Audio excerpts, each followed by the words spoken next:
Bom dia, pessoal.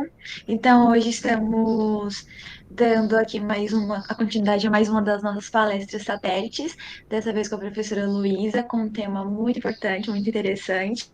E só antes da gente iniciar, vou dar umas informações para vocês, que é a respeito do link de inscrição.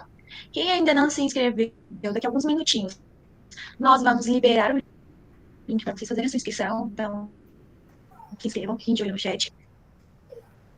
E também em relação à lista de presença. Nas outras palestras a gente toca algumas pessoas, elas esqueceram de preencher a lista. Então, não deixem de assinar a lista. No finalzinho, nós vamos liberar também o pessoal marketing que está responsável aí no YouTube. Eles vão liberar o link para vocês, tá? Então, não se esqueçam de assinar para a gente poder gerar o certificado de vocês.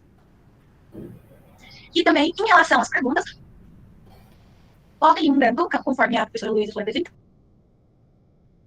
que o pessoal vai repassar para a gente. Nós vamos passar aqui para ela pelo Meet e ao final ela vai tirar todas as dúvidas. A gente vai ter aqui um momento de debate, que é uma das partes que todo mundo mais gosta. E agora eu vou passar a fala para a doutora Silvânia, para a gente começar a palestra. Obrigada, Giovana. É um prazer estar aqui participando e apresentando a professora doutora Luísa Ribeiro Machado, na palestra que se chama Intervenção Precoce em Bebês de Alto Risco. Né? A professora Luísa, ela é docente do curso de fisioterapia da Universidade Federal de Jataí, é docente do curso de especialização em intervenção em neuropediatria da Universidade Federal de São Carlos, tradutora e instrutora do instrumento Infant Motor Profile, o IMP, no Brasil, mestre e doutora em fisioterapia pela Universidade Federal de São Carlos, especialista em intervenção em neuropediatria pela Universidade Federal de São Carlos, aperfeiçoamento em intervenção precoce pela Universidade Federal de São Carlos. Ela participa como pesquisadora dos grupos de estudo pesquisas morfofuncional na saúde e doenças, o GEPENSAD, e do NENEM UFSCar, que eu adorei esse nome, Núcleo de Estudos em Neuropediatria e Motricidade. Foi graduada em fisioterapia pela Universidade Federal de Uberlândia e apresenta como principais áreas de atuação avaliação e intervenção em pediatria e intervenção precoce. Um excelente currículo, doutora Luísa. Boa sorte na palestra e depois nós entramos com as questões. Muito obrigada, professora doutora Silvânia. Fico muito feliz com o convite, pessoal, agradeço imensamente. E espero hoje poder comentar, a gente discutir e conversar um pouquinho sobre esse universo maravilhoso que é dos bebês, né, dos lactentes. Então, já foi apresentada, vamos começar. O que é a intervenção precoce, pessoal? A intervenção fisioterapêutica, aí eu ressalto aqui que eu vou dar um enfoque mais específico para fisioterapêutica, tá? Precoce é uma abordagem de tratamento de prevenção secundária, ou seja, ela tem por objetivo detectar lactentes que tenham algum fator de risco de alguma condição de saúde ou aqueles que já tenham essa condição de saúde, mas que estejam ainda assintomáticos e que visa tratar precocemente esses lactentes, esses recém-nascidos, ok? Dessa forma, evitando alterações no desenvolvimento neuropsicomotor, independente então, dessa condição. Ela visa promover o desempenho, tanto dos recém-nascidos quanto dos lactentes de risco, de forma a minimizar os atrasos, prevenir as deficiências nas estruturas e funções do corpo, impedindo limitações nas atividades e restrições da participação desses indivíduos, sejam em fase infantil ou em fase adulta. Então, eu coloquei ali para vocês um pouquinho sobre a definição, certo? Mas quando que eu devo começar, então? Falei para vocês, às vezes o lactente ele pode, e o recém-nascido ele ainda não tem o diagnóstico, e não é assintomático. Mas ele também, na literatura, nós temos uma divergência nesse ponto. Temos diversos estudos que eles datam ali de 1980, 70, em que eles colocam que a intervenção precoce é aquela iniciada até com indivíduos a partir de 5 anos de idade. Até 5 anos de idade. Então, qualquer intervenção que fosse feita ali na primeira infância seria considerada como intervenção precoce. E aí, quando aquela brincadeirinha assim, a gente pensa naquela matriosca. Quando eu estava em 1970, achava-se que, se eu comecei até ali na minha primeira infância, eu estou atuando, fazendo uma intervenção precoce, eu estou atuando na melhor época possível. Contudo, novos estudos no desenvolvimento aí da ciência, das pesquisas de básicas em pesquisas aplicadas, nós conseguimos entender um pouco melhor o nosso sistema nervoso central. E a partir dele, nós identificamos algumas fases que justificam o melhor período possível para essa intervenção precoce, tá? No estudo de Thomson e Nelson de 2001, esse gráfico aí já foi replicado inúmeras vezes, tá? Em que aqui é uma curva que representa o desenvolvimento cerebral no humano. E a partir ali da concepção, então do momento de fecundação mesmo, de concepção ali do embrião, nós já temos algumas fases que vão ser imprescindíveis ali no desenvolvimento desse indivíduo, tá? Principalmente ali na fase gestacional, nós vamos ter muita quantidade de neurogênese, sinaptogênese, axonogênese, proliferação das células, então, né? E o início da migração desses neurônios para os campos, onde eles vão ter a principal função ali na vida adulta. Contudo, como que eles vão definir para onde eles vão? O que eles vão fazer? Quais neurônios que vão realmente ser efetivados ali no trabalho, né? Então, nós temos, a partir principalmente ali do nascimento, uma fase de mielinização, que é o aumento da deposição da bainha de mielina em algumas redes neuronais que conseguiram designar a tarefa que foi realizada da melhor forma possível. E essa mielinização, ela vai ser dependente de alguns fatores externos também, como, por exemplo, a maturidade do sistema do córtex sensório-motor, do córtex motor, do temporal, do pré-frontal. E nós temos, se vocês derem uma olhada mais atenta nesse gráfico, pessoal, nos 4 meses é quando o córtex sensório-motor mais vai estar ativado. A partir dali, ele já atingiu o ápice e ele começa a ter uma decreção. Apesar dos outros córtex eles ainda estarem muito ativos, quando nós pensamos na intervenção motora, no desenvolvimento motor desses lactentes, até os 4, 6 primeiros meses de vida é o período mais importante para que nós possamos iniciar. Desta forma, então, a intervenção precoce, ela tem que ser, a gente orienta fortemente para que ela seja iniciada antes que se detectem qualquer sinal atípico do desenvolvimento desse indivíduo. Então, se esse indivíduo tem qualquer fator de risco, seja ele identificado no período gestacional, no momento intraparto ou logo após o parto, eu devo tentar iniciar o quanto antes o possível, mesmo antes de identificar atrasos no desenvolvimento. Ok? Porque assim eu vou aproveitar a fase onde eu estou tendo maior mielinização, onde eu estou tendo maior quantidade de axonogênese, dendritogênese, fortificação dessas redes neuronais.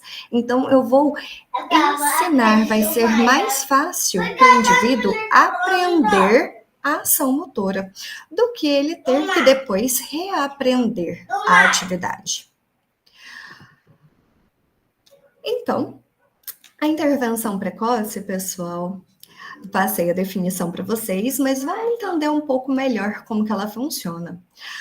Assim como qualquer outra ciência, né, qualquer outro método de intervenção, nós preconizamos que ele seja baseado em evidências científicas. Então, nós precisamos ter o embasamento da PBE. Pensando aí no modelo biopsicossocial, que vem em contrapartida ao modelo biomédico, nós temos que pensar não somente em como aquela criança faz ali na clínica, no meu âmbito de trabalho, mas sim como ela consegue aprender aquela habilidade e extrapolar para o dia a dia. No nosso consultório, ela fica 30, 40, 50 minutos. Em casa, ela passa o resto desse dia, o resto daquela semana. Então, nós temos que ter um enfoque em habilidades, em ações motoras que vão trazer implicação clínica para ela no dia a dia. E isso traz muito com esse modelo biopsicossocial, né, que nós temos.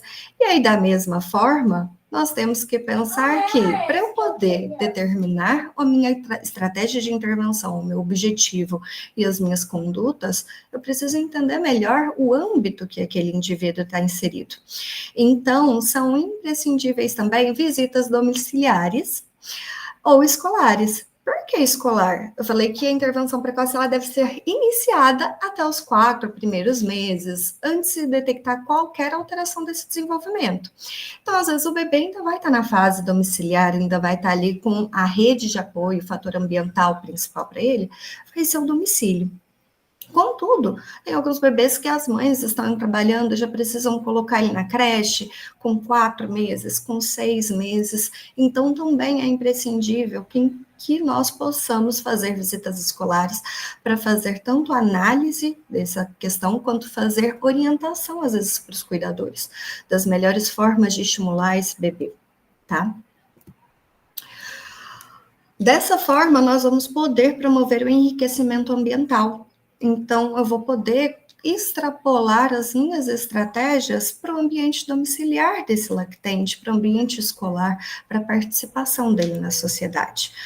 Como eu posso fazer isso, por exemplo, utilizando de orientação sobre alguns brinquedos que seriam mais adequados, ou manejos, por exemplo, nas trocas posturais, nos cuidados diários, como, por exemplo, ao invés de trocar o bebê elevando a pelve e os membros inferiores das pernas para cima, eu posso fazer a dissociação de cinturas. Então, eu pego uma das pernas, levo para o lado, como se fosse estimular o rolar dele, e limpo a região das nádegas, dos glúteos.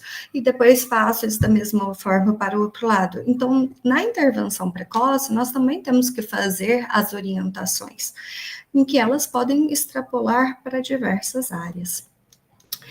E além disso, além do conhecimento do desenvolvimento neuropsicomotor normal, que nós precisamos até para detectar, para ver se tem já alguma alteração, para ver se quais estratégias que eu vou traçar e quais os objetivos eu devo esperar, são imprescindíveis nós conhecermos os reflexos primitivos e as reações posturais e como nós podemos utilizar dos mesmos, sabe?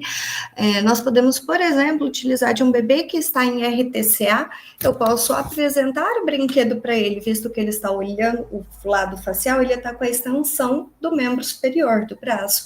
Eu posso apresentar o brinquedo próximo à mão dele, usar o reflexo de preensão palmar. Assim que ele pega um objeto e ele vê e sente que ele está pegando pela informação dos canais dos órgãos sensoriais, ele vai conseguir modular e sair desse reflexo sozinho e trazer esse objeto à boca para explorá-lo. Então, nós precisamos conhecer muito bem o desenvolvimento neuropsicomotor para conseguir extrapolar o uso desses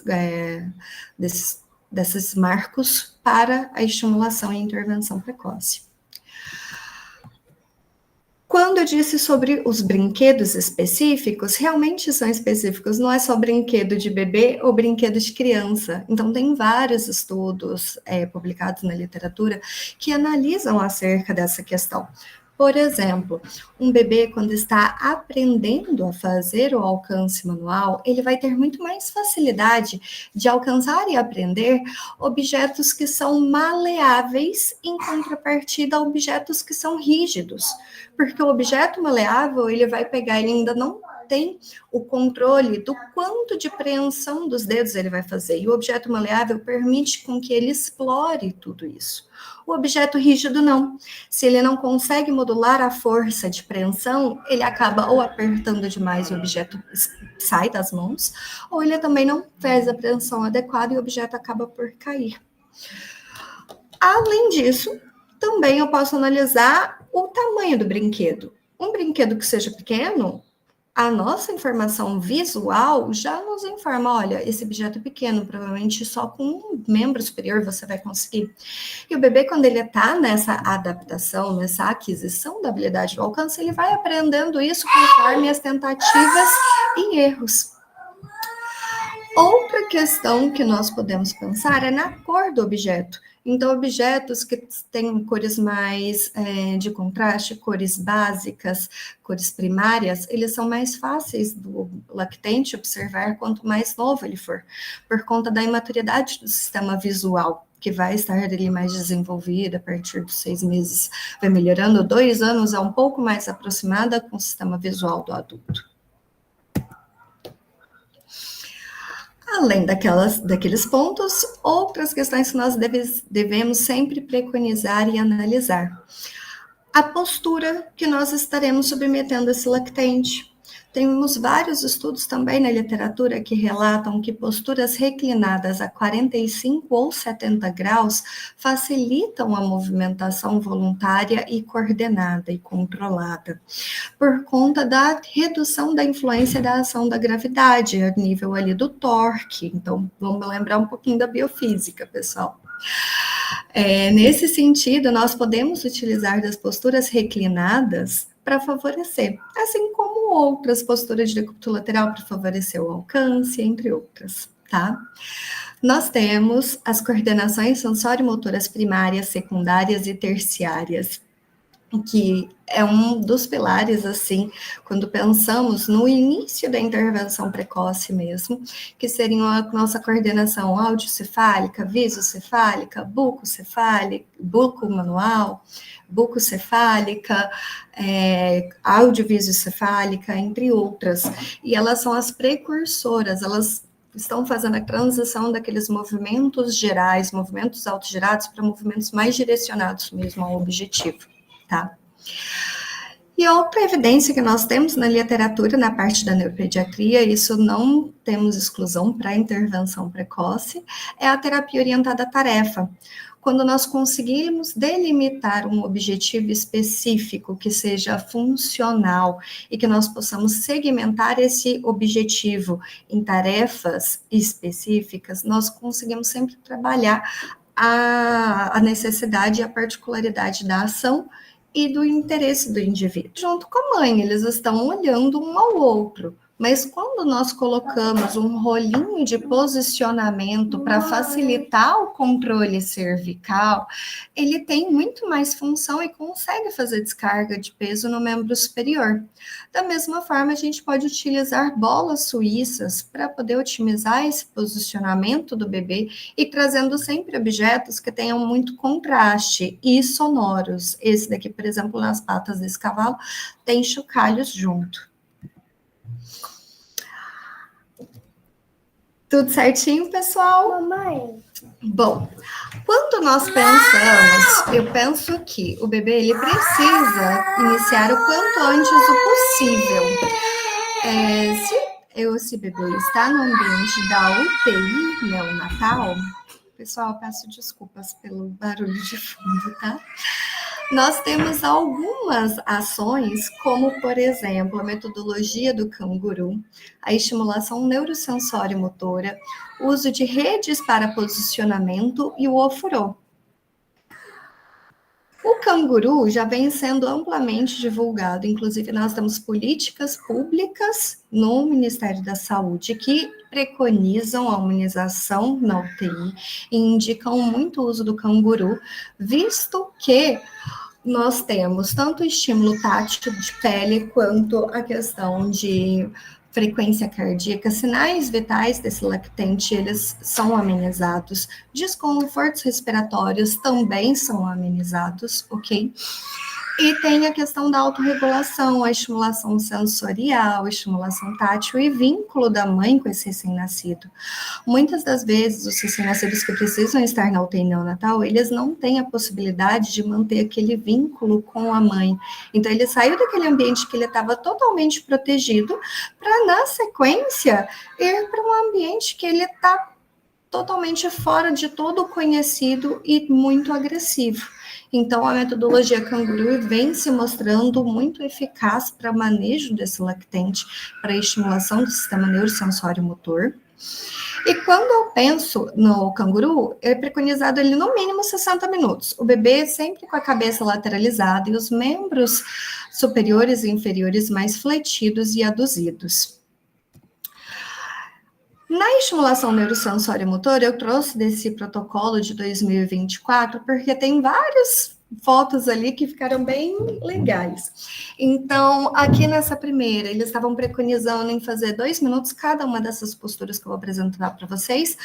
Por meio desse manejo do recém-nascido, do neonato, a gente consegue fazer uma mobilização da região lombosacra e alongamento da musculatura posterior, visto que o recém-nascido na UTI, ele fica predominantemente mais na postura supina, decúbito dorsal, para facilitar o acesso e a visualização de sinais de desconforto.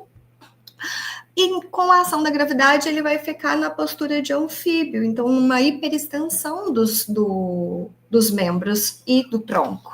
Então, nós precisamos trabalhar, sim, o alongamento da musculatura posterior do tronco. Da mesma forma, por essa figura, nós vemos um pouco de alongamento cervical junto com uma dissociação de cinturas, onde a avaliadora ela faz a dissociação, então a cintura escapular vira para um lado, a cintura pélvica vira para o outro desse bebê. Alongamento da musculatura cervical, uma vez que por acessos a nível ali do face, ele acaba tendo muita hiperextensão de pescoço. E de musculatura do tronco posterior e cervical. Na sequência, os protocolos de estimulação neurosensório-motora, eles preconizam que nós façamos uma estimulação sensorial mesmo. E uma das que mais é utilizada é levar a mão do lactente ao rosto, que é um dos movimentos que ele fazia no ambiente intrauterino. Então, ele explora esse rosto, passando a mão no rosto, no nariz, na boca, nos olhos. Isso dá informação tanto sobre a percepção do rosto, quanto a percepção tátil das mãos. Na sequência, a possibilidade de liberdade de movimento para esse bebê, tá? Então, é importante que ele consiga se movimentar de forma livre e não só direcionada na estimulação neurosensório-motora. Esse artigo de 2021, é um ensaio clínico randomizado controlado, avaliou 17 neonatos prematuros em cada grupo. Ele teve 2 grupos para avaliar o efeito do banho de ofurô nos recém-nascidos, tá? Então, esses recém-nascidos eram divididos em 2 grupos, cada um com 17 lactentes, neonatos.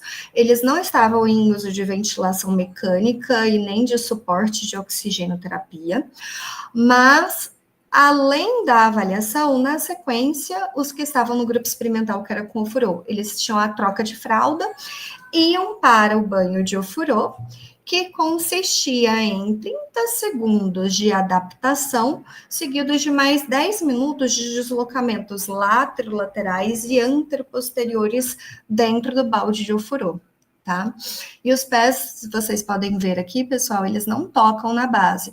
E temos indicações de como posicionar esse lactente para ele ficar mais seguro. Os bebês, eles se sentem mais seguros quando eles estão em posturas de flexões. Então, tanto no momento de inserção do lactente do neonato no ofurô, quanto na retirada, temos que ter alguns cuidados para esse lactente não se desorganizar, tá? E observaram com esse estudo que os bebês que tiveram esse protocolo de banho de ofurô, em contrapartida dos que apenas foram avaliados e tiveram a troca de fralda, que são os cuidados diários adotados em uma UTI, eles tiveram melhores parâmetros fisiológicos, então a melhor saturação, um estado de alerta mais adequado, e eles estavam se mantendo mais receptivos para futuras intervenções, futuras abordagens em ambiente da UTI, ok? Aqui é um videozinho que eu peguei no Facebook, então o QR Code vocês conseguem ter acesso também. É de um hospital e ele mostra, então dá para vocês verem mais ou menos como funciona o banho de ofurô, ok? Então o bebê, o avaliador, o terapeuta segura na região occipital e cervical com as mãos, a palma da mão fica no nível das orelhas, ali em têmporas, e faz esse deslocamento do bebê ali. Com isso, o bebê ele começa a ter mais movimentação voluntária, porque a água favorece, né, por todas as propriedades dela de empuxo, entre outras, e a temperatura da água também. E na sequência eles tinham cuidado de colocar a fralda e as roupas, e verificaram esse efeito. Agora, pessoal, eu tentei separar algumas estratégias de acordo com objetivos específicos, ok? Quando nós pensamos que o objetivo do meu bebê seria ganhar o controle de cabeça, o controle cervical, quais brincadeiras que nós podemos fazer? Quais estímulos nós podemos fazer? O estímulo do serra-serra, então aquela brincadeira que a gente sempre, toda uma família brinca, né? O vô, o tio, a mãe. Então a gente vai posicionar o bebê e fazer essa brincadeira do serra-serra. Contudo, nós devemos ter alguns cuidados a depender da idade do lactente. Então, quanto menos controle, menos reações, nós devemos dar um apoio mais proximal, a fim de evitar a hiperextensão ou flexão acentuada de uma forma mais abrupta para esse bebê. Tá? Para não dar nem ali síndrome bebê chacoalhado, nem nenhuma lesão a nível cervical, porque eles ainda podem ter muita imaturidade ali da coluna. Movimentos autogerados, nós devemos sempre facilitar e tentar que a criança faça o movimento. Todas as evidências na literatura falam que nós temos que alongamentos tentarem ser mais ativos assistidos, mais movimentos ativos assistidos e não passivos. Quando eu faço apenas movimentos passivos, eu, no máximo, estou ganhando ali uma mobilização daqueles segmentos. Mas o bebê, o recém-nascido, o neonato, nessa fase da intervenção precoce, muitas vezes eles ainda não vão ter uma rigidez articular, um encurtamento, uma alteração de tônus, uma hipertonia tão grande que vai limitar a mobilidade, tá? Salvo as exceções, ok? Principalmente ortopédicas. Nós devemos preconizar o uso de tapings no sentido da contração muscular, até para poder facilitar por estímulos proprioceptivos. O sistema nervoso daquele bebê vai entender, olha, tem alguma coisa me tocando ali, então vamos ver o que é, vamos ativar essa musculatura. E isso vai facilitar a movimentação contra a gravidade. E, mais uma vez, eu ressalto aqui as coordenações sensório-motoras primárias. Agora eu vou passar alguns vídeos. Pessoal, eu peço só que não gravem, tá? As crianças, principalmente aqui no coordenações sensório-motoras, eu tento direcionar a cabeça na busca daquela emissão, né? E eu posso associar os dois. Então, aquele mesmo brinquedinho que antes eu não fiz o chacoalho para poder fazer essa estimulação auditiva, agora eu uso da cor contrastante, o contraste aqui de laranja com lilás, e utilizo do estímulo sonoro para o lactente manter o controle e ir seguindo esse objeto. Ainda para controle de cabeça, eu comentei um pouco com vocês antes, mas é imprescindível nós analisarmos muito bem o objeto, principalmente no controle de cabeça, pensando aí no desenvolvimento neuropsicomotor normal, a criança vai alcançar esse controle de cabeça ali em torno de 3, 4 meses. E nessa fase, o sistema visual está muito deficitário, então eu preciso utilizar de brinquedos com alto contraste, cores primárias. Quais são elas? Vermelho, azul, amarelo, para nas sequências secundárias e, de preferência, brinquedos que tenham cores bem contrastantes. Então, roxo e amarelo, azul e vermelho, branco e preto, entre outros. E eles devem ter, é muito indicado que tenham um estímulo sonoro. O sonoro, ele precisa ser adequado para a idade. Imaginem vocês, um recém-nascido, um neonato na UTI que está o tempo todo ali tendo barulho de apitando aparelho. Isso, inclusive, na humanização das UTIs, eles tiveram esses ajustes. Os aparelhos, eles não ficam na mesma altura que é numa UTI de adulto, tá? Tem uma adaptação ali, para não ficar tendo aquele estímulo muito alto do ventilador, da dieta que acabou de correr, porque esse estímulo lesa a maturação do sistema auditivo também. Então, quanto mais novo, a gente tenta estímulos sonoros mais suaves e depois vai progredindo, tá? Diferentes posturas nós devemos preconizar. Então, tanto supino, deitado de barriga para baixo, prono, imprescindível para o controle de cabeça. Visto aquela campanha do este lado para cima para evitar a morte súbita, porque anteriormente as mães colocavam os bebês para dormir de barriga para baixo, barriga para cima, e tinha muito quadro de morte súbita, então do bebê vir a falecer por asfixia por estar dormindo em prono. Então nós tivemos a campanha do este lado para cima para diminuir os óbitos. Contudo, as crianças estão tendo muita dificuldade de ativação da musculatura extensora, tá? Porque como que eu ganho fortalecimento da musculatura posterior do meu corpo? Quando eu faço a extensão desse segmento, tá? Então, a vivência na postura prona proporciona isso. E por isso tivemos uma contrapartida, outra campanha que vem sendo mais difundida atualmente, que é o Tummy Time. Tá? Então, o tempo em barriga para baixo, o tempo de barriga. Decúbito lateral, também preciso trabalhar pensando no controle cervical? Sim, nós não fazemos a flexão lateral de pescoço?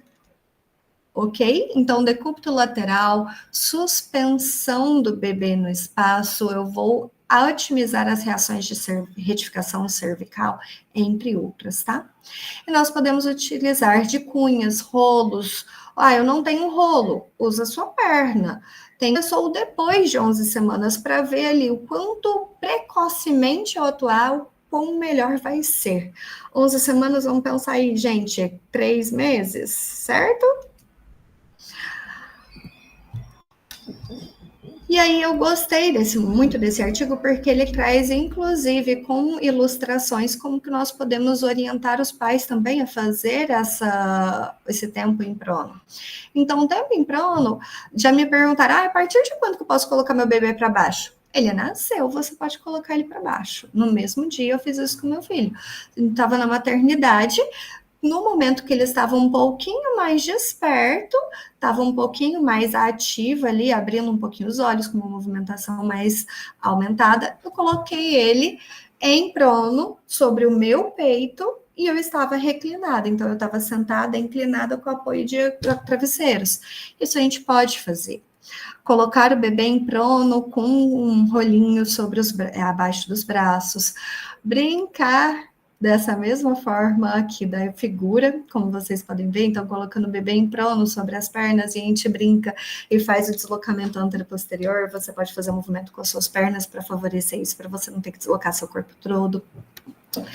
Em prono, sobre a sua perna e colocando um brinquedo para a criança interagir. Ela depois em prono, sem o uso de nenhum dispositivo para facilitar.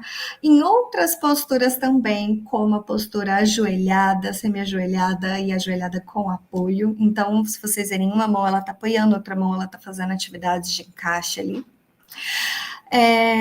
E aqui é diferente dessa, tá, gente? Aqui é quando o bebê já tá um pouquinho mais velho, que aí eu também posso continuar estimulando o tummy time com um bebê sobre a minha perna? Posso. Mas aqui, se vocês verem a descarga de peso desse bebê, tá em mãos e em joelhos, tá? Então, esse bebê, ele já tá um pouquinho mais velho. Ele já tá começando ali uma fase de manter em 4 apoios, manter a postura de gatas. Da mesma forma, o que nós orientamos sempre para os nossos pacientes adultos, não é? Quando que você vai levantar da cama, não levanta subindo o tronco todo de uma vez, dando aquele impulso. Para os bebês, como que a gente geralmente faz? A gente só pega o bebê, tá deitado, pega e vem para o colo, direto. Isso tá certo? Por que só para o adulto a gente pensa nessa biomecânica? Para o bebê, cada vez que você pega ele, que você faz uma transição, gente, é uma forma que ele está aprendendo. E se ele aprende sem nenhuma descarga de peso para ele mesmo fazer sozinho, é muito mais difícil dele conseguir fazer aquelas habilidades, tá? Então, aqui é uma orientação sobre como estimular o bebê a se transferir de deitado de supino para lateral, fazer descarga de peso no membro superior, para usar da extensão de cotovelo para se colocar na postura sentada, ok? Ah, foi artigo de 2017, gente, desculpa. Não é 2021, não, esse, tá? E todos os artigos que eu trouxe, gente, a maioria deles está em acesso aberto, tá? Mas depois também tem o QR Code com eles. E aí, vocês podem me perguntar, aquele estudo anterior estava 90 minutos, mas estava ali. Bebês com antes de 11 meses começaram e bebês depois de 11 meses começaram. Mas quanto tempo que eu devo fazer por dia? A gente orienta. No início, o bebê não vai tolerar muito tempo, tá? Isso é normal, porque é uma postura que é difícil, ele vai ter que fazer exercício, esforço. A gente na academia não vai porque a gente é obrigado, muitas das vezes. O bebê, ele tá sendo obrigado, mas ele não tá entendendo por quê, ele não consegue entender o porquê que tá sendo difícil, para que tá acontecendo ali. Então, nesse estudo de 2023, de Zhang et al., eles avaliaram 411 bebês, tá? De 2, 4 e 6 meses de idade. E aí eles foram avaliando a característica ali da postura do tummy time. E mais especificamente, 123 bebês foram avaliados ali ao longo do tempo, de forma longitudinal, tá?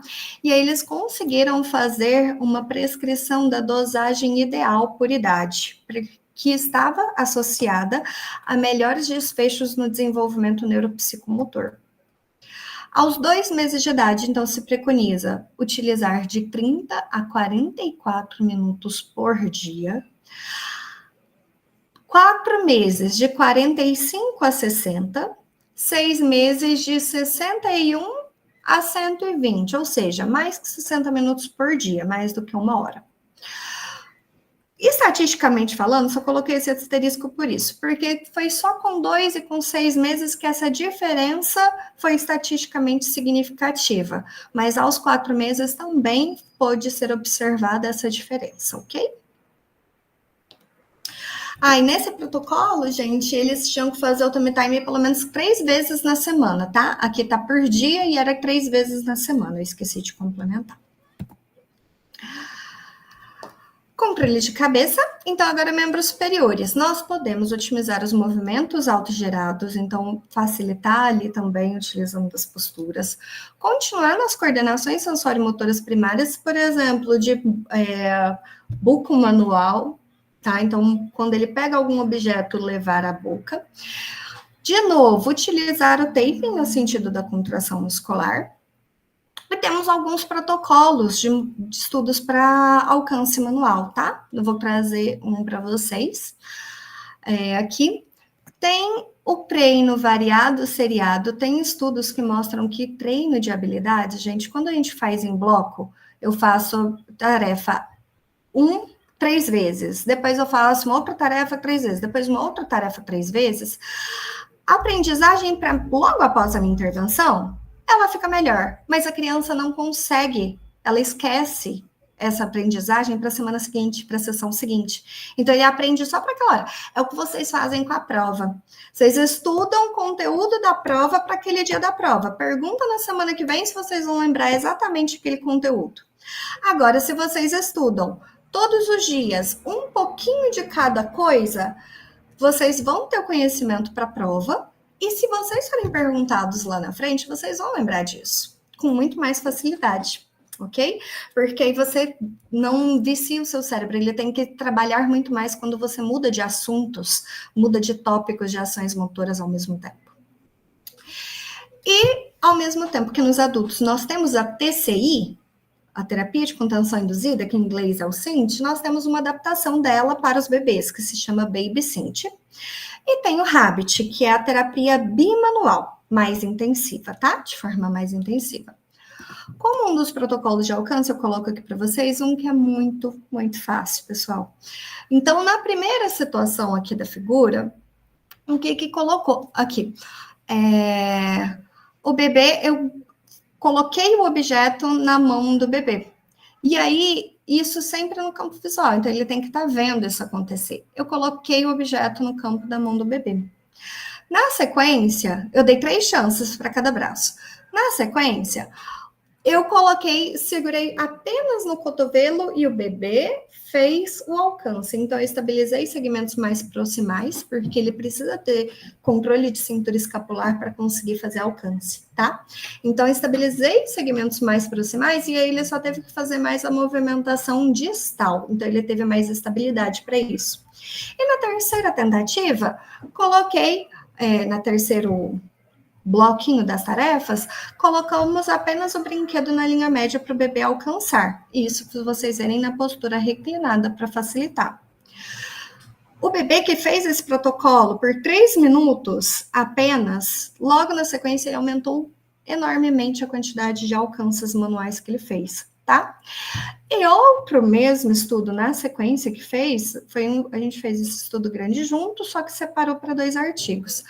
É aqui embaixo que vocês podem ver, onde nós fazemos a estimulação sensorial e proprioceptiva, passando o brinquedo sobre o braço do lactente, como se fosse o tape, então no sentido da contração muscular, para melhorar essa ativação. Porque o bebê, às vezes, quando ele está no início daquela habilidade, ele entende o que ele quer, mas ele não entende como fazer.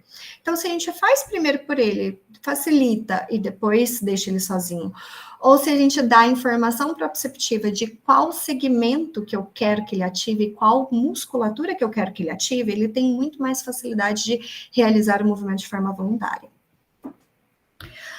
Trouxe esse outro artigo também agora de 2023 para vocês, que eu achei ele muito legal, porque teve algumas discussões aí sobre eletroestimulação aqui na faculdade, em que eles associaram bebês. Sim, aqui foi um estudo menor, tá? Para ver a viabilidade. Eu acredito que mais para frente eles vão publicar os resultados totais.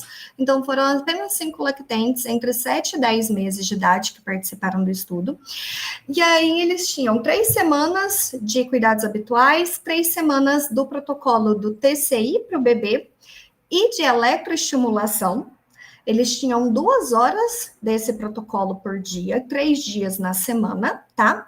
E além disso, os pais eram orientados a fazer 1 hora de estimulação por dia, 6 dias na semana, de, então, enriquecimento ambiental, né? O estímulo, orientação para os pais. E ao final também teve mais 3 semanas de cuidados habituais. Então, só para a gente ter, era a estruturação ali do estudo.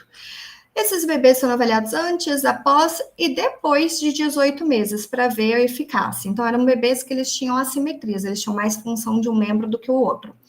Como que a gente faz a TCI nos bebês? A gente vai engessar o bebê? Não. Se você engessar o bebê, é muito peso, você restringe muito movimento. Então, o que se usa? Se usa de alguns sistemas, então, órteses de neoprene, luvas, algum sistema que impossibilite, que dificulte o uso daquele membro que é o mais funcional do lactente, para forçá-lo a usar o outro. Além disso, então, eles utilizaram a eletroestimulação por esse aparelho aqui, Joule Global Continuum. Era 35 pulsos por segundo, 300 de pulso de duração, com uma curva assimétrica. E como é que eles determinavam a intensidade? A intensidade variava de acordo com as expressões corporais, então a comunicação corporal desse bebê, tá? A expressão facial, corporal de desconforto ou então de conforto. E esse sistema do Joule, ele é legal porque ele tem um acionador.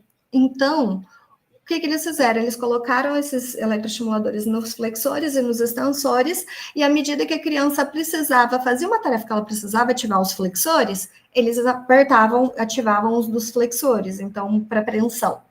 Mas se a criança precisa liberar um objeto, por exemplo, ela vai soltar o objeto, ela precisa ativar os extensores dos dedos. Então, aí eram os eletrodos que estavam posicionados nos extensores dos dedos que eram ativados, tá?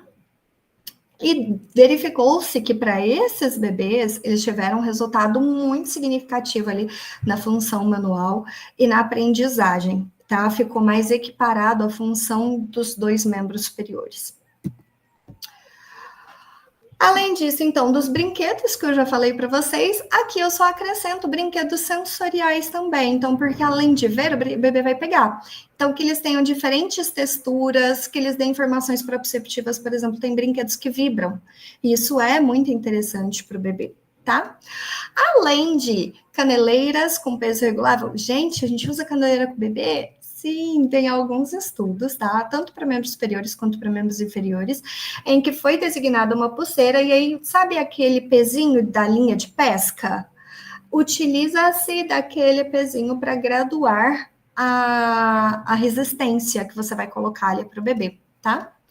Também tem estudos utilizando de luvas com velcros, então o macho no brinquedo, a fêmea na criança, e a criança colocava para poder alcançar ali o objeto.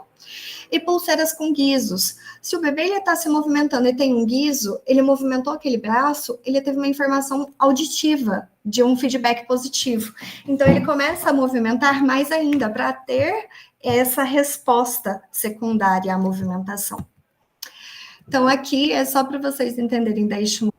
Mas, para apreensão, para pegar e manipular objeto, o peso dificulta. Então, se eu quero pensar na tarefa inteira, então, às vezes, aqui seria a segmentação de eu trabalhar apenas o alcançar, o chegar próximo ao objeto. Já se a gente utiliza o das luvas com velcro, como dá para vocês verem aqui no objeto, então, o objeto está com um velcrozinho e a luva do bebê com outro. Esse daqui facilitava para apreensão e para o alcance também, tá? Nesse estudo. Ainda para membros superiores, como eu comentei, a gente pode usar os reflexos do RTCA, apreensão palmar, colocação de mãos, paraquedas e também diferentes posturas, supino, prono, decúbito lateral. Decúbito lateral é muito vantajoso quando o bebê ainda não sabe fazer também a movimentação, porque pela ação da gravidade, a gente já aproxima ambos os braços. Então, ele tem mais facilidade de explorar as mãos, de chegar a levar essa mão à boca. Então, de favorecer as redes corticais que fazem a função dos membros superiores. Aqui foi um estudo que a gente analisou sobre a questão das inclinações lá do nosso núcleo, né, do neném. Então, supino tinha muito menos alcance em comparação com o supino reclinado a 45 e 70 graus. Mas nós também devemos explorar as outras posturas. Por quê? Esse bebê vai precisar alcançar em todas as posturas, gente, para ele ser funcional, para ele explorar, para ele interagir com o ambiente. Então, ele sentado, ele ajoelhado, ele em ortostatismo, a gente sempre precisa trabalhar. Para o tronco. Novamente, serra-serra também vai atuar, e se eu já tenho a estabilidade do controle cervical, do nível superior do controle de tronco, eu posso ir diminuindo esse suporte. Então, ao invés de dar apoio na cintura escapular, eu posso dar mais em cotovelo ou mãos, a depender da criança, tá?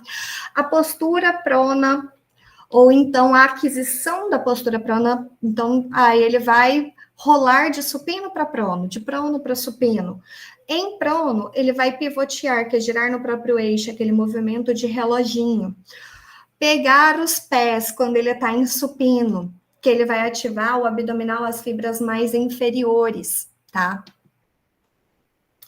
Além disso, mudança de decúbitos em diferentes superfícies, usando colchonete, tatame, tablado, as posturas, então, prono e supino na beirada do tablado, a gente também utiliza bastante, tá? Eu acho que eu tenho uma foto aí na sequência para poder mostrar para vocês. Para facilitar, eu posso utilizar de almofadas à movimentação ou calça de posicionamento, utilizar ainda dos reflexos, e tem algumas técnicas aqui que eu trago para vocês, o Carry Toy e o Copica. A gente vai falar um pouquinho sobre elas. Aqui é para mostrar um pouquinho das diferentes posturas. Então, se eu tô com o bebê em supino na beirada do tablado, eu posso, com um estímulo, trazendo cosquinha no pé, trazendo um brinquedo próximo ao pé dele, passando a sensorial para ele entender que tá tocando ali no pé, para ele tentar mexer. A postura prona, o sentado de diferentes formas e a suspensão, que ele vai ter que ativar a musculatura contra a gravidade. A postura de... Então, ele ficar nesse balanceio, de ficar indo e voltando, ele ainda vai estar tendo que ativar. E aí, caso o lactente estiver fazendo uma hiperlordose, o que a gente faz? Eu dou um taping na região do abdômen para melhorar esse alinhamento. Aqui, para esse bebê, o que a gente ainda utilizou? O espelho para ele se observar e a cunha para deixar um prono inclinado, um 4 apoios inclinado, tá? Do COP, Acho que eu tinha tirado os áudios, desculpa. Mas nesse vídeo que eu vou mostrar a seguir é o Carry Toy. É uma das técnicas que está bem em evidência agora no momento da pandemia, porque é uma caixa tecnológica onde eu posso programar de casa tudo que aquela criança vai fazer, tá? E aí tem estímulos visuais, auditivos, ele tem uma plataforma de força por baixo para poder analisar o movimento e o controle dessa criança. Eu vou mostrar um vídeo para vocês que o pessoal do COPICA deu por uma entrevista, tá? É um pessoal, uns pesquisadores da Itália, mas só para vocês terem um pouquinho uma noção de como funciona. Nesse QR Code vocês conseguem acessar o vídeo.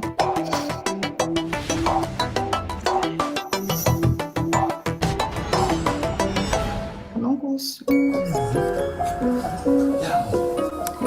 Então, esse sistema da caixa. E aí, tem várias câmeras. E o avaliador consegue utilizar dessas câmeras para poder ver a criança fazendo as ações. Is a sophisticated gym for babies. What you're about to see is that this is not just Ela também dá child's play. informações proprioceptivas de vibrar, tá? É bem legal o sistema do Carry Toy. At just 5 months old, Liam exercises every day in a very unique playpen installed in his home near Pisa, Italy. Liam was born preterm. The gym has been developed by scientists in an EU Eles research project chamam como se aimed at helping fosse premature. a academia dos bebês. Que aí você pode mandar para casa do bebê esse protocolo aí, esse aparelho. Eu acredito que devem patentear para venda depois. A princípio, eu acredito que está só em âmbito de pesquisa, tá? Mas ele está tendo muitos resultados super eficazes ali para o desenvolvimento da criança. E como é que fica a questão do estímulo com a tela? Eles limitam o tempo também diário para poder ficar ali, tá? E aí não é sempre só tela com imagem. E aí as telas geralmente não são com o mesmo sentido que fica ali para o bebê ficar parado. Se os avaliadores estão vendo que o bebê com o estímulo está ficando parado, eles modificam a programação da atividade que a caixa vai fazer. E isso à distância, tá? Gente, eu achei muito legal essa revisão de 2024 agora, que correlacionou o controle de tronco dos bebês com a aquisição das habilidades motoras. Então, eles avaliaram, foi uma pesquisa bem ampla, mas que filtrou apenas 6 estudos, 6 ensaios clínicos, em que 5 tiveram uma boa qualidade metodológica, e todos eles correlacionaram o nível do controle de tronco estático, ativo e reativo pelastático, com o comportamento motor desses bebês. Tá? Se eu penso em membros inferiores, estimular o bebê a pegar o pé, como, por exemplo, eu coloco uma tornozeleirinha com guiso, com barulhinho, para ele estimular a retomar as atividades. Móveis para treinar ele a chutar, a pisar no piano. Então, se ele não está fazendo, eu posso primeiro posicioná-lo e dar um estímulo com brinquedo. Esse daqui, gente, é brinquedo de pet shop, aqueles de cachorrinho mesmo, tá? Porque tem as cordinhas, que aí dá o estímulo sensorial, e ainda tem o alto contraste também para os animais. Temos treinos para explorar brinquedos com pé em supino, tá? Então, da mesma forma como aquele, ou então dos protocolos ali com os móveis, que geralmente o pessoal só usa para colocar o bebê para dormir, para ficar vendo. Mas dá para a gente utilizar tanto para alcance manual, quanto para membro inferior, quanto para a parte de controle de cabeça, se a gente coloca a distância que o bebê não consegue pegar, se o bebê em prono. Do mesmo jeito do treino de peso, eu tinha comentado para vocês do braço. O da perna, a única diferença do braço é 20% do peso do braço. Das pernas, é 1/10 do peso daquele membro inferior, tá? Daquela perna. E temos inúmeros artigos que colocam sobre o treino de marcha na esteira, tá? Treino em superfícies irregulares, circuitos, entre outros. Aqui é da Pediatherapies, uma página em que eles colocaram um bebê com síndrome de Down. E antes da gente Giovana, começar, nosso áudio está aberto. vai ser muito bom e muito esperado. Muitos. Então, a síndrome de Down, orientações. na treino de esteira, dá para a gente utilizar e a gente orienta para ficar sempre ali com uma cordinha para facilitar. Né, Giovana, desculpa, eu acho que seu áudio está aberto, está atrapalhando um pouquinho. Desculpa. Para membros inferiores ainda, a gente pode utilizar dos reflexos primitivos e reações. Já foi utilizado em estudos isolados de 1900 e tanto sobre o uso do reflexo de marcha, como otimizou a aquisição precoce da marcha ali das crianças, dos bebês. A gente pode utilizar a propulsão do bebê em prono, reação de colocação de pés, de retirada, tudo para trabalhar ali o membro inferior, tá? E da mesma forma, as posturas, ok? Só que nas posturas aqui, para os membros inferiores, eu ressalto uma que a gente geralmente esquece, que é o cócoras e o ajoelhado e o semi-ajoelhado. Eles são muito importantes. Aqui é um videozinho para mostrar para vocês o que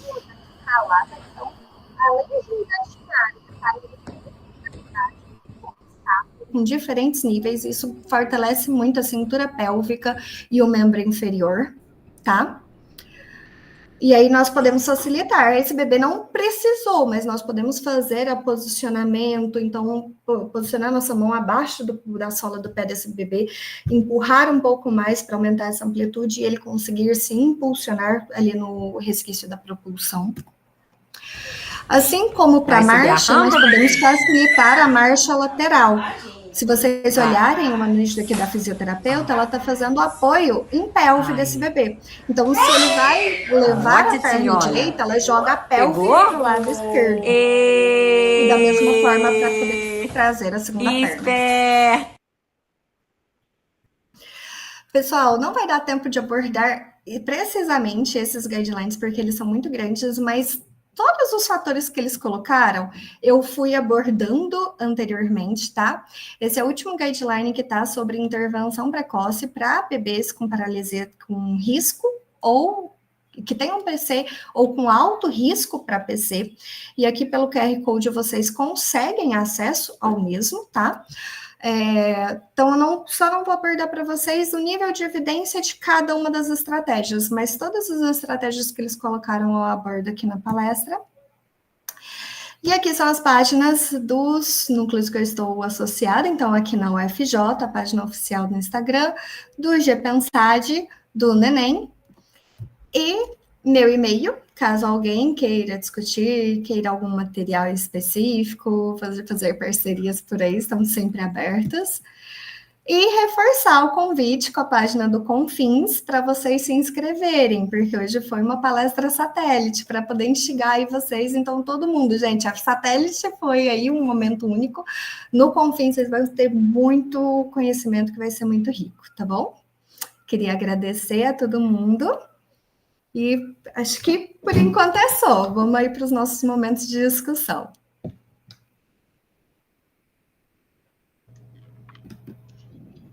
Oi, Luísa. Foi fantástica, adorei. Que bom. Gostei muito da palestra, assim, os participantes fizeram algumas questões. Eu queria só considerar, eu gostei muito da sonoplastia e do teu bebê aparecendo, achei divertidíssimo. Às vezes gera um estresse, mas eu achei muito legal. É bem interessante. E coisas que você falou, assim, eu gostaria só de pedir permissão, só para comentar. Lógico. Eu gostei muito daquele estudo do Furô, eu vi que foi em Campo Grande? Isso, com a professora Daniele. Eles fizeram lá no ambiente da UTI mesmo.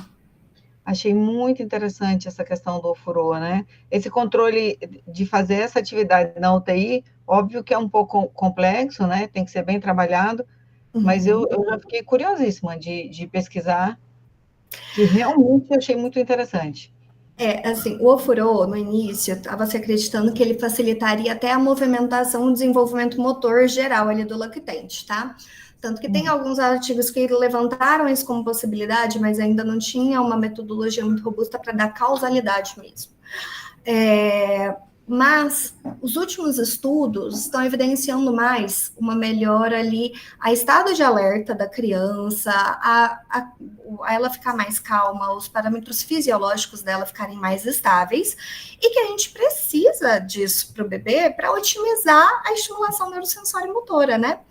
Então, assim, não está tendo tanta causalidade ali para melhorar o desenvolvimento diretamente, mas está sendo um pouco mais indiretamente, porque o banho do furo, ele também utiliza da temperatura mais aquecida a água, porque o bebê, ele tem muita dificuldade de manter a termorregulação, né, principalmente o neonato. Então, a água aquecida, ela promove um relaxamento muscular, então acaba que nisso o bebê, ele fica num melhor estado de alerta, mas acaba diminuindo um pouquinho a movimentação espontânea dele, que a gente quer estimular mais nessa fase da UTI neonatal, sabe? Então, temos as recomendações, eu adoro. Exato. Outra coisa que você falou, e a gente usa muito aqui, é brinquedo de pet shop. Tem uns brinquedos para gato, gente, que eles são fantásticos, tem cor, tem som, que não é estressante, né? Eu olho já, quando eu vou levar no pet, eu já olho os brinquedinhos que tem e o que dá para a gente usar dali. Sim, tem vários brinquedos assim específicos, até na pesquisa que a gente utiliza, que é justamente brinquedo de pet shop. Aquele ratinho ali do protocolo de alcance, era um ratinho de pet shop. Só que ele era estridente, a gente só tirou o barulhinho de dentro, sabe? O sistemazinho que faz o barulho. Mas eles têm material atóxico, a cor geralmente é bem contrastante, o formato também é e muito a questão legal. de ser maleável, né? Tem uns brinquedos que são maravilhosos, né? E tem vários que têm texturas diferentes, né, também, que tem um mais áspero, tem um mais soft, então é bem legal para utilizar. Nossa, eu achei bem interessante, porque você fez uma abordagem, assim, de várias coisas. Eu sei que os alunos ficam loucos com isso, tanto que eles têm umas questões ali que eu até achei bem interessante, que voltam para algum momento que é difícil. Por exemplo, tem uma questão, não vou seguir a ordem, porque eu achei tão interessante que o Igor perguntou, e eu percebo que talvez seja um dos fatores com que muitos fisioterapeutas não queiram trabalhar com infância, que ele perguntou qual a intervenção que você costuma aplicar quando a criança acaba ficando muito agitada ou chorosa durante o atendimento. Que o bebê neurológico já tem, mas mesmo um bebezinho, que a gente está na intervenção e também chora, né? Sim. Olha, eu acho que a gente primeiro tem que identificar a principal causa. Por quê? Esse choro pode ser por uma desorganização neurosensória motora desse bebê. Ele pode estar chorando por ele estar se sentindo inseguro, pelo estímulo ter sido demais ou não, ou pode ser um choro por conta de dificuldade do exercício, de ser um exercício que está muito difícil, que está demandando muito dele. Então, acaba que a gente vai ter que fazer todo um manejo ali a partir de cada um dos bebês. Isso igual para os adultos, né? Mas algumas coisas que a gente pode fazer, como eu comentei, principalmente quanto menor o bebê for, qualquer conduta que traga estímulo ali mais vestibular, principalmente lateral, que é ele, se a gente pensa nos nossos canais semicirculares, o lateral é o que mais acalma. Gente, vocês, quando estão, terminou com o namorado, brigou, tá todo triste, aquela cena de filme, senta no chão do banheiro, abraça as pernas, começa a chorar, o que vocês fazem? Movimenta para frente, para trás ou para os lados. Como que uma mãe geralmente nina o bebê para dormir? Para os lados. Como que a rede faz o movimento que geralmente nos associa também a gente a diminuir o estado de consciência, o movimento lateral. Então, a gente pode utilizar do nosso sistema vestibular para poder proporcionar isso. Nós podemos trazer outra questão pensando ali no desenvolvimento. Qual que era o momento mais protegido que esse bebê estava? No momento intrauterino. Então, tudo que esteja abraçando, envolvendo esse bebê e trazendo ele para o padrão ali de flexão de todo o tronco, principalmente do componente axial, mas os membros também facilitam bastante, pode otimizar ali essa organização da criança. E aí, ele chorou muito. Entendi, tento fazer esses manejos. Tento fazer o x, que a gente fala, né? Então, um som mais constante, mais baixo, chegando ali perto do dos ruídos marrom, rosa, entre outras. E tem até uma. Eu vou te ser muito sincera, Silvânia, eu não tenho explicação ali, eu não consegui até hoje entender a explicação neurofisiológica muito por trás disso, não. Mas tem um manejo que a gente vai segurar o bebê, então ele vai, a minha mão eu vou estar aqui no tronco, a outra mão vai estar na pelve, e eu vou fazer esse movimento aqui assim, ó, na pelve. Esse movimento, então eu tô segurando o bebê, às vezes ele tá aqui no meu colo, eu tô segurando e eu faço esse movimento assim na pelve. Principalmente se ele tiver com desconforto gastrointestinal, que é muito comum nos bebês, 1000 vezes mais comum nos bebês prematuros, que eles têm um grande risco, né, biológico aí para trás no desenvolvimento, risco para paralisia cerebral, entre outros. Esse movimento, ele acaba organizando ali, eu imagino que ele facilite a motilidade ali do sistema gastrointestinal, traga ali algum conforto para eles nesse sentido, porque muitas das vezes eles também vão chorar por conta disso, por desconforto de cólica, tá? Os bebês, o que muita gente esquece, os bebês prematuros, eles não se desenvolveram em vários sistemas, inclusive o gastrointestinal. E no momento intrauterino, eles não tinham alimentação, eles não tinham que processar um leite, o alimento ultraprocessado que a mãe come. Quando ele já começa a amamentar, ele está bebendo leite da mãe, ou então, que não é recomendado, né? O recomendado é estritamente até os 6 meses, mas às vezes, antes mesmo dos 6 meses, na minha prática, eu já tive contato com mães que davam outros alimentos, dava papinha, dava chá para os bebês. O sistema gastrointestinal não está maduro, ele não tem toda a flora ali para proteger, não está com toda a camada de muco ali para proteger o sistema gastrointestinal. Então, eles sentem muita cólica. E os bebês prematuros, a gente tem que corrigir a idade também para essa parte alimentar. Tem muitas vezes a mãe chega assim, ele já tem 6 meses, eu tô dando comida, eu coloquei frutinha para ele comer. Só que é um bebê que de idade corrigida tá com 4. Então, assim, ele não tá preparado, sabe? Pode ser por isso, ou pode ser porque o exercício está muito difícil. Se o exercício está muito difícil, aí a gente tem que repensar nas nossas estratégias, como que a gente pode facilitar. Seja diminuindo, por exemplo, o alcance, igual eu coloquei, diminui a ação da instabilidade proximal, da instabilidade ali axial da cintura escapular. Deixa ele fazer só mais do membro superior. É controle antigravitacional, coloca numa postura reclinada. Facilita o posicionamento ali dos membros, facilita o posicionamento da pelve para trabalhar alguma coisa ali sentada. Se você vai colocar, ele estava sentado numa superfície instável, tira essa superfície instável. Então, aí, às vezes, a gente vai indo um pouco mais devagar, tá? Então, tudo vai depender do porquê. Não, muito interessante. Inclusive, você falou uma coisa da questão da parte gastrointestinal, que eu queria só fazer esse resgate na questão do tummy time. Porque, por exemplo, aqui a gente faz uma orientação, aqui em Santarém, que nunca fazer essa postura em prono quando o bebê tiver sido alimentado. Porque tem aquela questão da imaturidade do esfíncter esofagiano superior, né? E se o bebê tiver sido alimentado, ele normalmente volta o alimento, faz um refluxo e até vomita. E quando o bebê é muito pequenininho, a gente sempre dá essa orientação para que esse cuidado eles tenham, né? Que aí... Sim. O intervalo é de pelo menos 1 hora e após a mamada, para poder colocar em prono, pelo menos.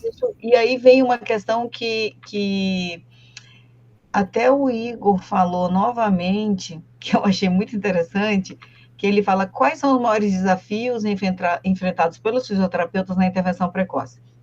Por exemplo, a família aceita tranquilamente ou muitos ficam presos na questão de que cada um no seu tempo? Que pergunta complexa! Olha,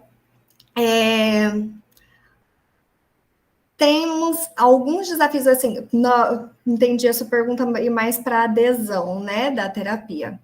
Para início, nós fisioterapeutas, nós somos profissionais de primeira linha. Mas não vai ser sempre que as pacientes vão vir para a gente por isso. A maioria das vezes vai ser por encaminhamento médico, tá? E aí, nós temos que ter, assim, pelo menos lá em São Carlos e Uberlândia, eu tentava fazer muita parceria com os pediatras também. Por quê?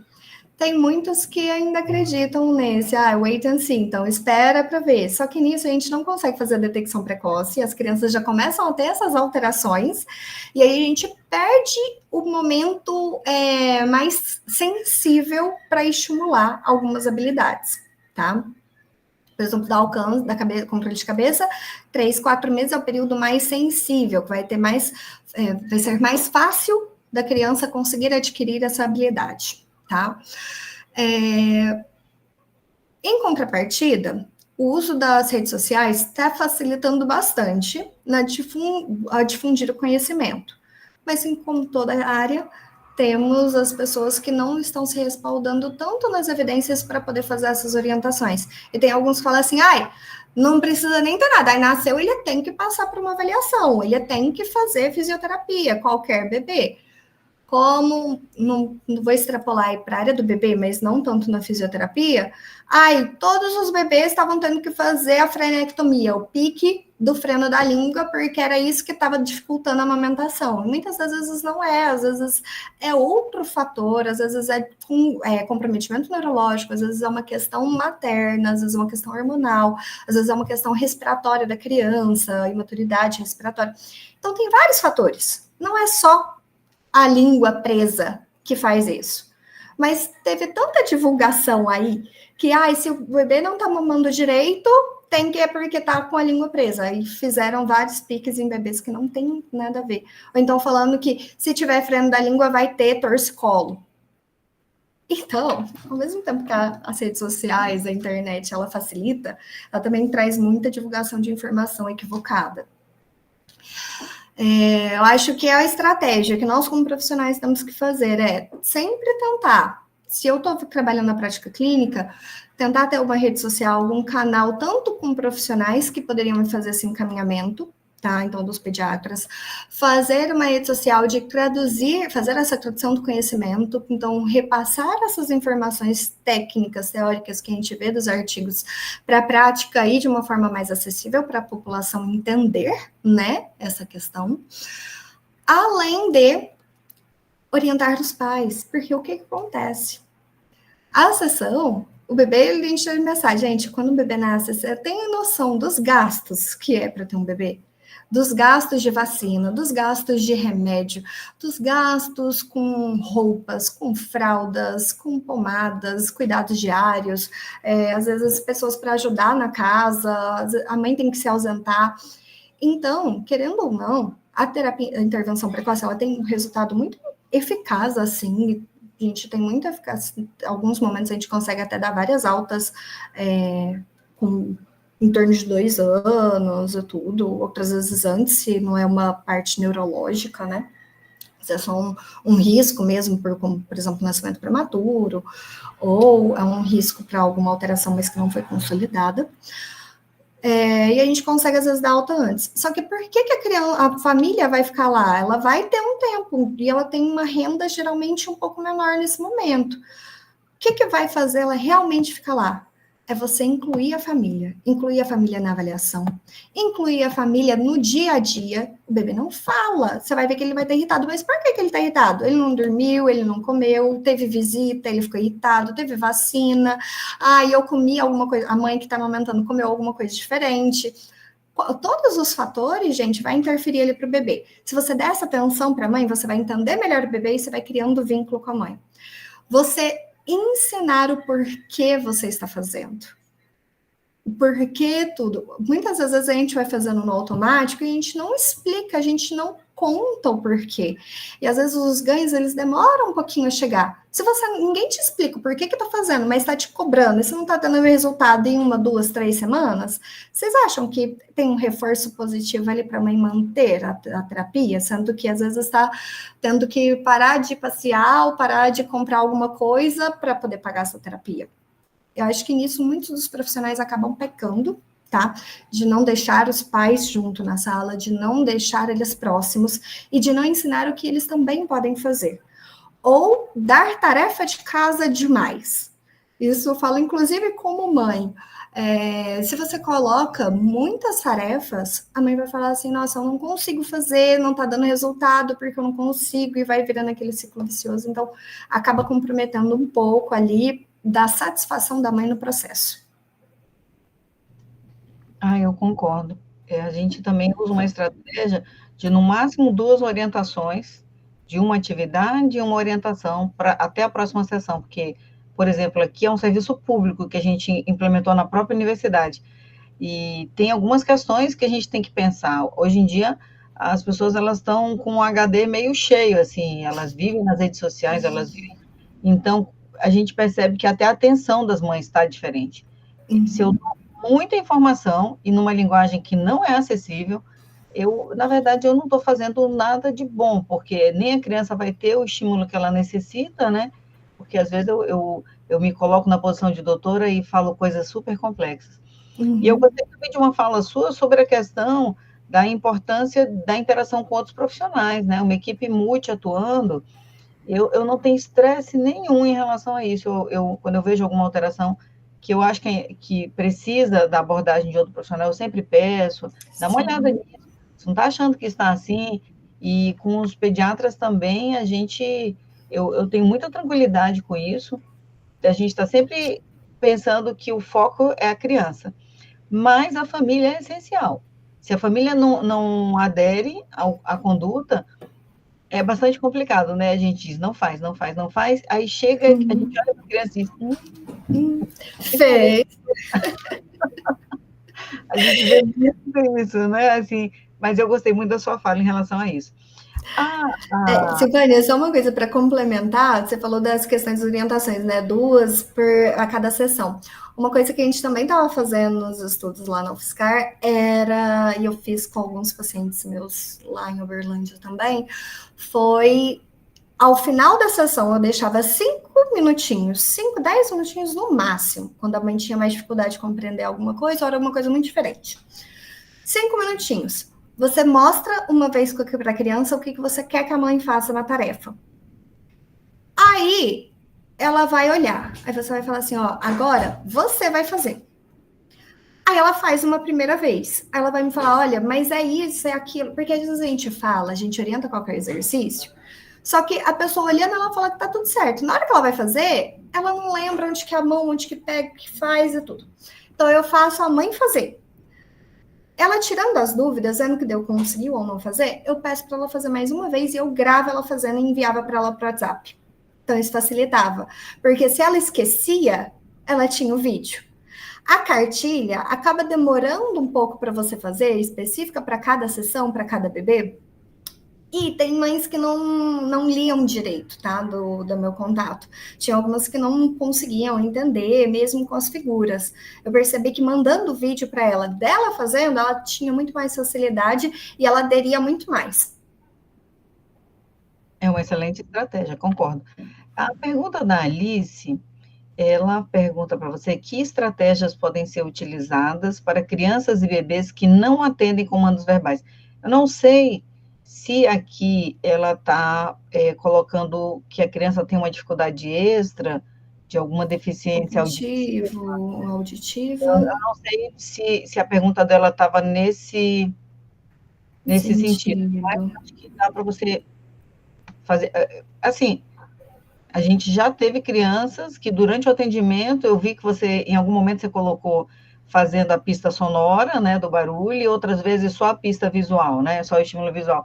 A gente, às vezes, detectou no atendimento uma possibilidade de um déficit auditivo. Déficit auditivo e déficit visual também.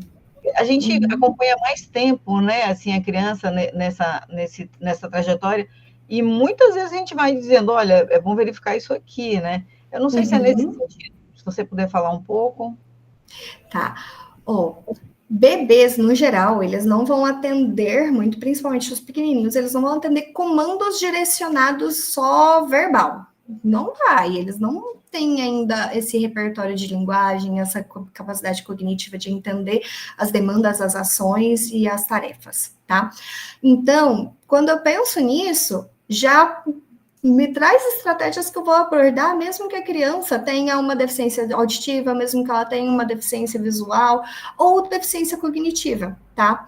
Algumas das estratégias que a gente pode fazer é dar sempre pistas visuais, pistas auditivas e pistas sensoriais, por isso o uso do taping para ativar a tal musculatura, junto com o brinquedo direcionado. Eu tento fazer com menos pista possível, dando só uma. A criança não conseguiu, eu aumento alguma outra pista, alguma outra dica de outro órgão e sentido. Então, eu dei só visual, mostrei só o brinquedo, ele não pegou. Mostrei o brinquedo e chocalhei, que aí eu uso 2 órgãos, a visão e a audição, não pegou. Eu segmento a tarefa, então eu aproximo o braço, ele não pegou, eu coloco o brinquedo, não pegou, e aí eu faço a ação inteira para ele entender o que eu estou querendo, o que eu estou pedindo. E nunca deixa a tarefa que ela seja complexa demais ou então muito longa.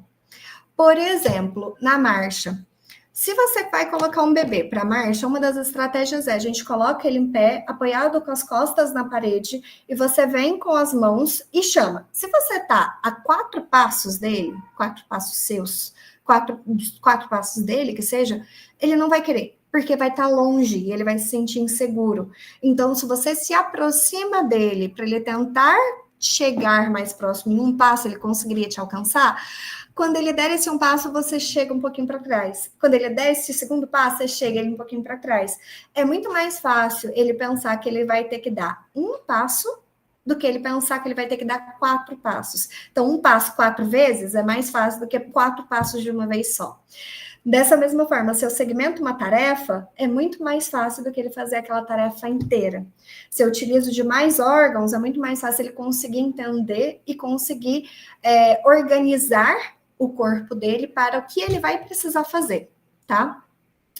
Tem algumas crianças, por exemplo, os bebês com síndrome de Down, eles têm muita dificuldade de manter e fazer as ações conforme só um comando verbal. Você tem que mostrar para ele. Ele tem que ver o que você quer que faça, entendeu? E se ele não viu, se ele não entendeu o que quer, você auxilia ele 1, 2, 3 vezes, segmenta essa tarefa, usa da terapia do objetivo, né? Então, segmenta tudo, faz ações específicas e depois você junta elas para ele entender melhor a ação. Perfeito. Na verdade, o seu assunto é tão interessante que dava para a gente ficar aqui algumas horas, mas o pessoal fica muito cansado, né? Então, eu ficaria horas conversando com você, porque eu adorei. Tem uma última questão que eu achei muito ampla da Maria Natália, mas eu acho que você pode usar ela para a gente finalizar. É a última questão que veio no grupo, apesar de ser ampla, mas eu acho que dá para você usar essa questão e já finalizar a apresentação. Tá A Maria ótimo. Natália, ela perguntou qual a melhor forma de aplicar uma avaliação funcional do bebê para aplicar a intervenção precoce com condutas mais focadas e precisas. De uma certa forma, toda avaliação vem para condutas focadas, né? Mas eu não sei se ela quer uma dica, assim, de passos, ou o que também vai ser difícil aqui, mas se você puder elaborar alguma resposta. Tá. Olha, da avaliação, eu acho que você sempre tem que pensar, como a gente está pensando em um bebê, que ele tem vários fatores, você fica pouco tempo com ele, tem pessoas externas que ficam mais, na sua avaliação é imprescindível que você avalie o ambiente que ele está inserido, quem que ele tem o contato, quais são os pontos que vão favorecer ou que são de risco, então, condição socioeconômica, instrução dos pais, disponibilidade de brinquedo, disponibilidade de tempo da família para poder intervir junto. Então, a sua avaliação, eu não recomendo que seja apenas com uma escala específica, mas que utilize de algumas escalas para poder delimitar melhor esse objetivo. Então, algumas escalas. Para bebês, nós temos a ICPEM para poder ver a participação dele, tá? Para a ICPEM, a Bailey e a PED, nós temos para avaliar a função e estrutura do corpo. Aí a gente avalia tudo igual a gente faz. Eu vi uma hipertonia, a Ashworth, eu vi uma hipotonia, a de Cambridge, e avaliando, tá? Das estruturas e funções, a amplitude, isso sempre é funcional, então não é brincadeira. Uma coisa que eu sempre faço é gravar o bebê em algumas posturas, eu coloco ele em algumas posturas, e para isso já dá para você aplicar 2 escalas que dá para você fazer pontuação assim, que é a AMES, que é muito conhecida, que é a Alberta Infant Motor Scale, e tem a IMP, que eu fiz a tradução, que é o Infant Motor Profile. Eles avaliam o bebê em 4 posturas, a AMES: supino, prono, sentado, em pé. E a IMP tem ainda um sentado no colo, que aí ela avalia mais o motor fino também, tá? E aí a gente vê no prono o engatinhar, em pé a gente vê o agachar, o cócoras, entre outros. Então, todas as transferências junto. Dá para você aplicar essas escalas se você tiver o treinamento, mas mesmo que você não tenha o treinamento, analisa a biomecânica. Por que ele não conseguiu sentar? Por que ele não conseguiu levantar? Por que ele não conseguiu fazer essa transferência? Por que ele só está sentado dessa forma em W, por exemplo? E aí você vai analisando essa biomecânica por meio desses vídeos, pergunta de participação, pergunta de disponibilidade e pergunta para a família qual é o principal objetivo. Não tem como você fazer a terapia com o bebê sem a opinião da família, sem a participação da família no objetivo em traçar a metodologia, tá? Então, você precisa ter o conhecimento do desenvolvimento neuropsicomotor, precisa entender dessa avaliação, fazer a avaliação bem global, entender o objetivo da família. E aí tem até um instrumento que chama GAS, que é a Goals Attainment Scale, que dá para a gente traçar o nosso objetivo com 0, o zero que ele está, não, -2 o que ele está, 0 é o que eu queria atingir naquele meu objetivo de curto prazo, -1 tá melhorando muito pouco, o 0 é o que eu quero, 1 ele melhorou além do que eu esperava e mais 2 excedente. E colocar sempre específico. Então, assim, pensando no objetivo SMART, eu quero que ele ande. Não é que o objetivo que a criança ande. Para que ela vai querer andar? Tem que ter a função, o porquê ela vai querer, para quê? Tem que ser específico. Então, ela vai andar aonde? Tem que ser mensurável. Quantos passos você está esperando que ela ande? Esses passos, aonde e como? Ela vai ter apoio, ela não vai ter apoio? Aonde que vai ser esse apoio? Ela que tem que começar, você pode iniciar e ela continua. Então, quanto mais específico você deixar, melhor vai ser a estratégia. Mas é imprescindível ter o conhecimento do desenvolvimento motor. Porque muitas das estratégias da intervenção precoce são pautadas no desenvolvimento normal, esperando que a criança vai conseguir no normal. E aí, para ela conseguir, qual musculatura que ela trabalha ou não. Tá? Então, eu acho que assim dá para delimitar um pouquinho. Não, perfeito. Gostei demais. Eu acho, Giovana, assume, Luísa, parabéns. Muito, muito boa a sua palestra, adorei. Muito obrigada, Silvana. Muito obrigada, professora Luísa. Foi uma palestra muito maravilhosa. É um tema muito interessante, muito pertinente e muito amplo, né? Então, assim, é muito bom a senhora ter compartilhado conosco um pouquinho sobre o seu conhecimento, que é diverso, e também um gostinho para a gente que não teve a oportunidade de ter aula com a senhora, de poder participar aqui. Também quero agradecer a doutora Silvana por ter aceito nosso convite e por ter conduzido esse evento também de forma tão maravilhosa. E em nome de todo o Terceiro Confins, eu agradeço as duas por terem conduzido esse evento, por terem aceito nosso convite e ter feito ser assim, um momento muito enriquecedor para a gente. É um momento muito enriquecedor que eu tenho certeza que eu já saí aplicando estágio muito do que eu aprendi aqui hoje. Muito obrigada às duas. Que bom, muito obrigada, viu, pessoal, pelo convite. Foi ótimo estar aqui para poder falar com vocês. E estamos por aí, sempre que precisar, pode chamar. Muito obrigada. Então tá bom, tchau, tchau, pessoal. Obrigada. Até logo. Obrigada pelo convite também. Até.